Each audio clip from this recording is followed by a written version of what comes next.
What's going on, guys? My name is Joe. This is the Duel Factory, and as the title suggests, we did what we said in the title.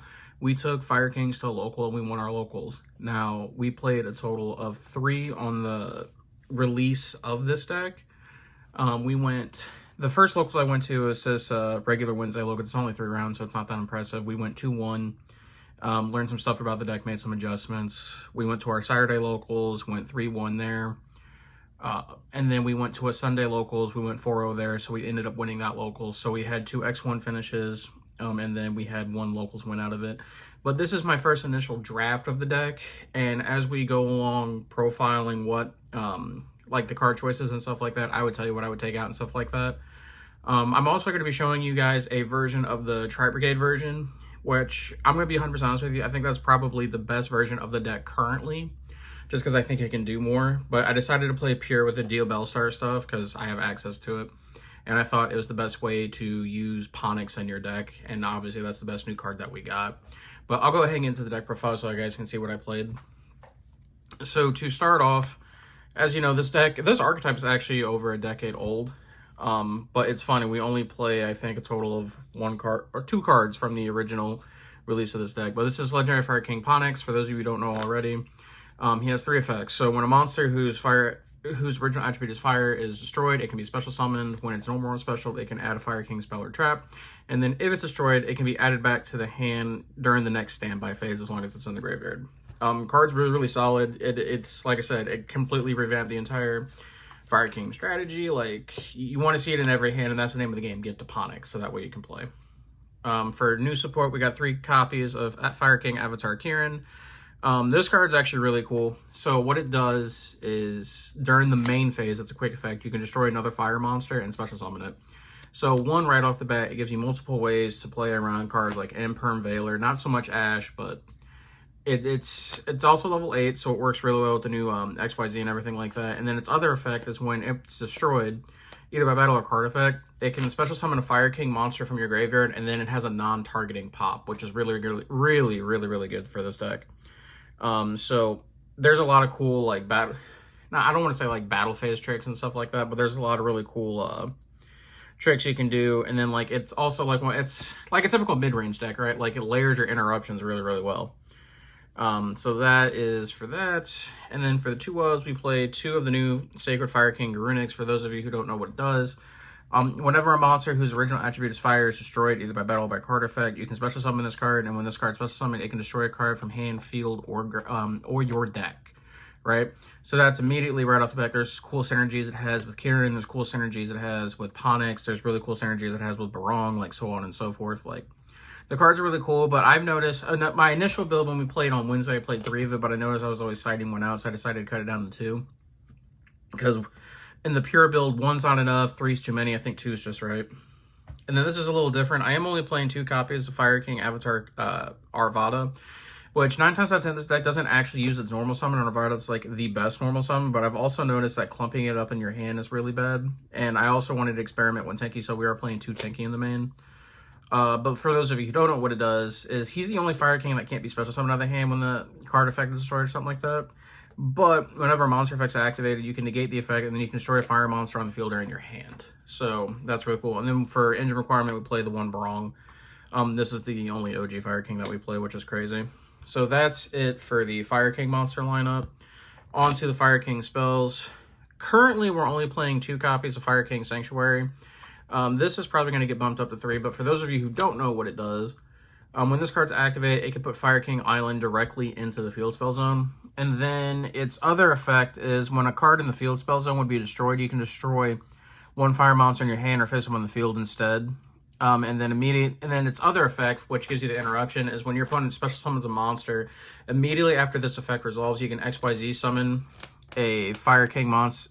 Well, you can XYZ 1 Fire XYZ monster using only Fire King monsters and stuff like that, and that's what allows you to make Garunix Eternity during your opponent's turn. So this card's actually crazy.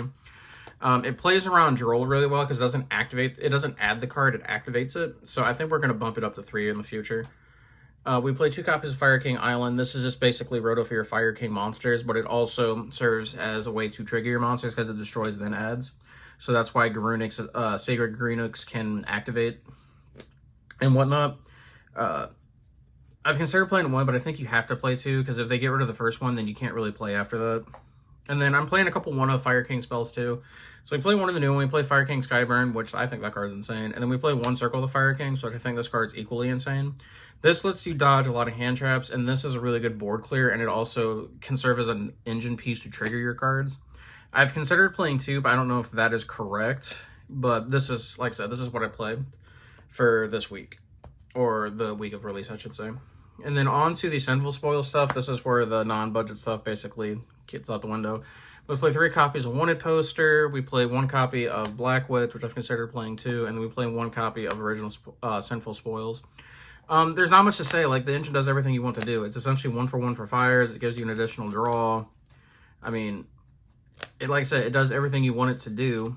And obviously it's going to get better once we get the new Populous, I think is what it's called, out of Phantom Nightmare. But yeah, not much I can say there. This engine performed great. I just wish I had more copies of Wanted, honestly.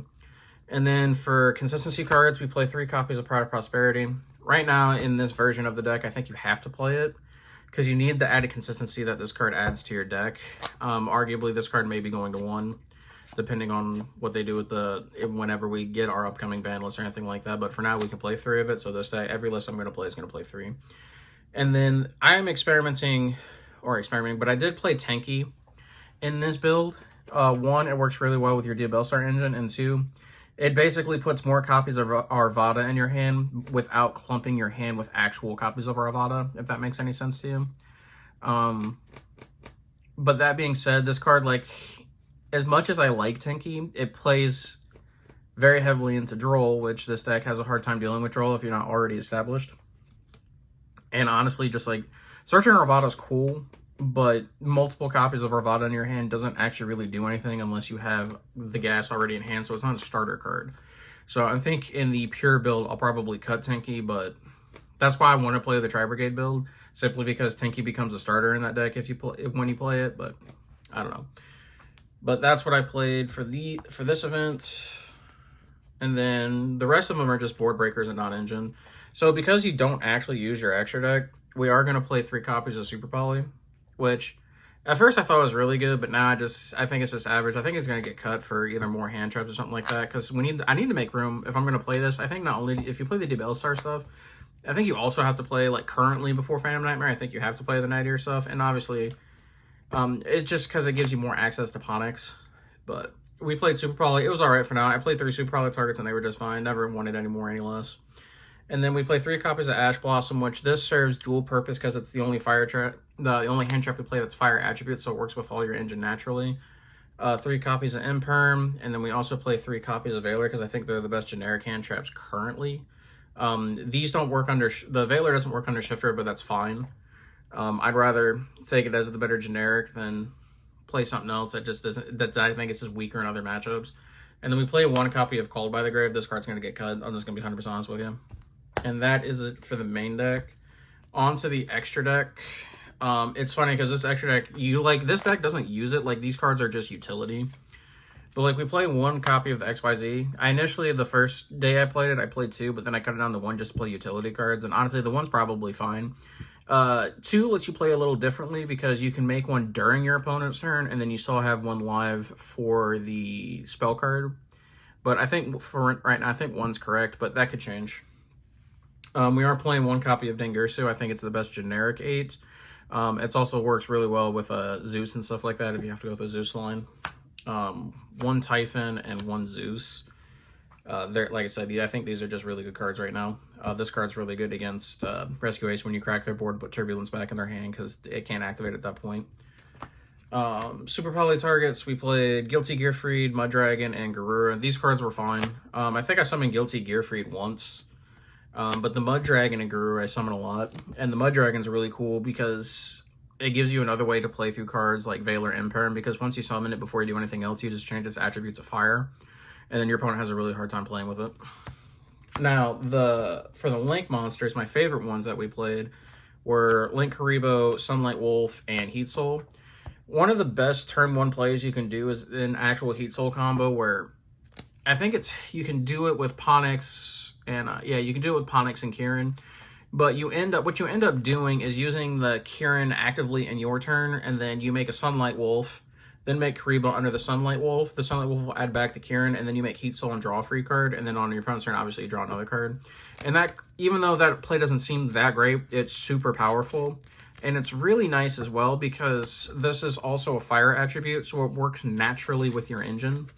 And I think any pure variation of the Fire King deck should play this package, because your extra deck is so flexible, and I think it doesn't seem like it, but it puts you really, really far ahead, if that makes any sense. And honestly, if I can find the room, and I might play it in the Tri-Brigade version, but that was my favorite Link package. The best Link in the game, like, there's no getting around it. Like, it's solid. And then you play 2 Charmers, you play Fire, you play Hita and Dark. Hita obviously is really good in the mirror. Dark is also really good because of all the Diabell Star stuff flying around. You can also easily make it because Ponic serves dual purpose. It can either be a fire attribute or a dark attribute. So I think you need to play it. And then because you play these, you have to play the Celine and you have to play the Access Code Talker. Because if nothing else, this deck does one thing well and one thing well only, and it goes for game very well. And that was my Fire King deck profile for December going into January. Like I said, I'm going to keep playing with, I think I'm going to keep experimenting with this because I've always liked the Fire King archetype, and I love that after a decade we finally got a playable version of it.